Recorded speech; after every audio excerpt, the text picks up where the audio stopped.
মোস্তাফিজকে কেনার পর থেকেই কলকাতা নাইট রাইডার্সের সামাজিক যোগাযোগ মাধ্যমে শুরু হয়েছে ফিজ বন্দনা।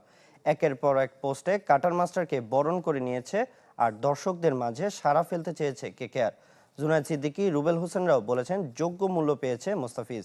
কলকাতায় নাম লিখিয়ে ফিজ নিজেও উচ্ছ্বসিত।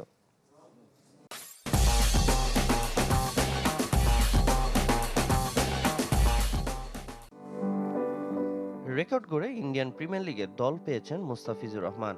এরপর থেকেই বাংলাদেশি বাঁহাতি পেসারকে স্বাগত জানিয়ে সামাজিক যোগাযোগ মাধ্যমে বন্দনায় মেতেছে ফ্র্যাঞ্চাইজিটি আর এর সমর্থকরা। ফিজকে কেনার পর থেকে একাধিক পোস্ট করেছে কলকাতা নাইট রাইডার্স। প্রথম পোস্টটির ক্যাপশনে লিখেছে, মুস্তাফিজুরের সুইং এখন ইডেনে। এর পরের এক পোস্টে তার টি-20 ক্যারিয়ারের পরিসংখ্যান তুলে ধরেছে। আর বাঙালি ঐতিহ্যের পোশাক পাঞ্জাবি পরিহিত ক্রিকেটারদের যে ছবি দিয়েছে কেকেআর, সেখানে রবম্যান পাওয়েল, অনুকূল রায়, রাহুল ত্রিপাঠীদের সাথে আছেন কাটার মাস্টার। বাংলাদেশি ক্রিকেট ভক্তদের বাড়তি নজর থাকে আইপিএল এর আসরগুলোতে, বিশেষ করে যে দলে বাংলাদেশি ক্রিকেটার থাকে।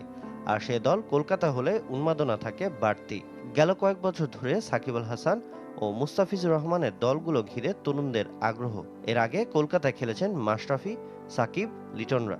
এবার প্রথমবারের মতো কেকেআর ডেরায় ফিজ। কেকেআর ফ্যান্স, আমি মুস্তাফিজুর রহমান। আমি খুবই খুশি, আনন্দিত কেকেআর টিমের পার্ট হতে পেরে। See you soon. সামাজিক যোগাযোগ মাধ্যমে রুবেল হোসেন, জুনায়েদ সিদ্দিকীদের বাহবা পেয়েছেন কাটার মাস্টার। বিপিএলে শুধু কলকাতা জার্সিতে খেলার সুযোগের জন্য নয়, আলোচিত অর্থমূল্যের জন্য ফিজকে যোগ্য বলছেন মাঠের তারকারা।